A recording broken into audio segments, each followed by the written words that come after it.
मार्गेषु नष्टेषु कलौ च खलधर्मिणी पाषण्डप्रचुरे लोके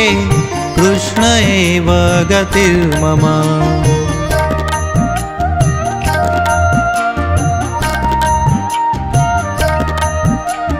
म्लेच्छाकान्तेषु देशेषु पापेकनिलयेषु च सत्पीडाव्यग्रलोकेषु कृष्ण एव गतिर्मम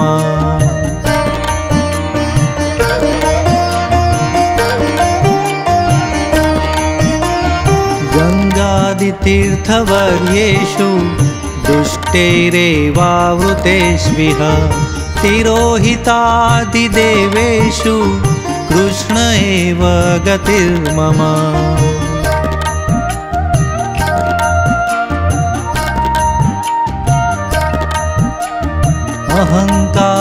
अहङ्कारविमूढेषु सत्सु पापानुवर्तिषु लोभपूजार्थयलेषु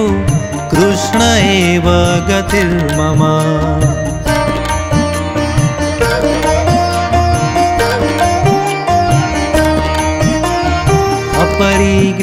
अपरिज्ञाननष्टेषु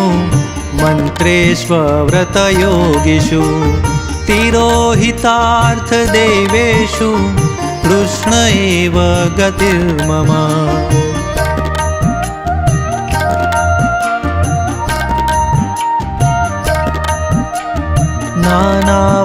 नानावादविनष्टेषु सर्वकर्मव्रतादिषु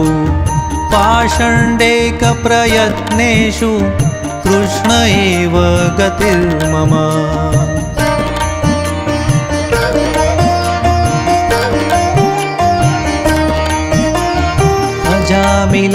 अजामिलादिदोषाणां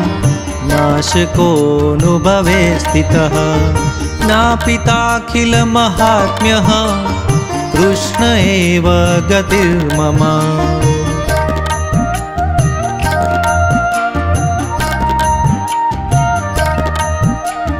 प्राकृतः शकला देवा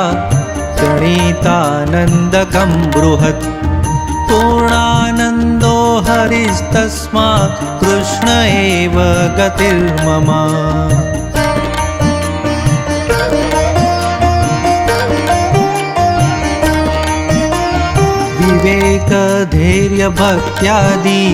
विवेकधैर्यभक्त्यादिरहितस्य विशेषतः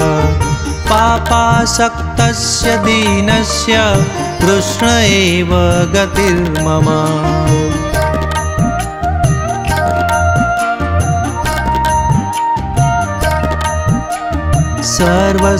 सर्वसामर्थ्यसहितः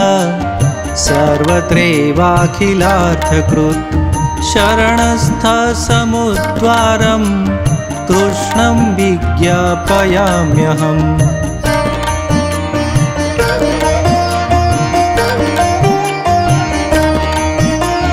कृष्णाश्रयमिदं स्तोत्रं यः पठेत् कृष्णसन्निधौ तस्याश्रयो भवेत् कृष्ण इति श्रीवल्लभो ब्रवीत्।